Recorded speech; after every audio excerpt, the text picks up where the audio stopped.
নমস্কার, শোভা দাস গ্লিমসেস চ্যানেলে সবাইকে স্বাগত জানাই। আমি ডাক্তার এস দাস।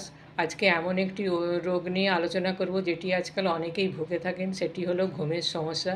এর ভালো হোমিওপ্যাথিক ওষুধ আছে। তার আগে বলি, ঘুম কেন হয় না। অনেকেরই অভ্যেস আছে রাত্রে জেগে মোবাইল দেখা, বা অনেক রাত পর্যন্ত পড়াশুনো করে বা কোনো কাজ করে, সেক্ষেত্রে ঘুমের সমস্যা আসতে পারে। আর তারপরে অনেকে আছে রাত্রে গুরুপাক খাবার খায়, সেক্ষেত্রেও গ্যাস অম্বল হয়ে ঘুমের সমস্যা হতে পারে। এছাড়াও অনেকের রোগ থাকে, কোনো প্রেশার হাই থাকলে ঘুম হয় না, বা অন্য কোনো রোগ থাকলেও ঘুমের সমস্যা হতে পারে। সেক্ষেত্রে এগুলিকে দূর করতে হবে। আর হোমিওপ্যাথিক ওষুধের কথায় আসি, প্যাসিফ্লোরা মাদার, এটি হাফ কাপ জলে 15 ফোঁটা ঘুমের 10 মিনিট 15 মিনিট আগে খেলেই কাজ হবে। আরেকটি ওষুধ আছে বায়োকেমিক ক্যালিফাস 6X, 4টি করে ট্যাবলেট, দুবার, বিকালবেলা একবার আর রাত্রে ঘুমানোর আগে একবার চুষে বা চিবিয়ে খেতে হবে।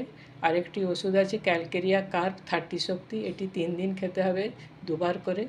উপরে উল্লেখিত যে বললাম সেইগুলি আর নিচের এই হোমিওপ্যাথিক ওষুধ, এই দুয়ে মিলেই দেখবেন কিছুদিনের মধ্যেই আপনি এই সমস্যা থেকে মুক্তি পাবেন। ভালো থাকবেন, সাবধানে থাকবেন। এরকম হেলথ টিপ পেতে আমার চ্যানেলটি সাবস্ক্রাইব করবেন।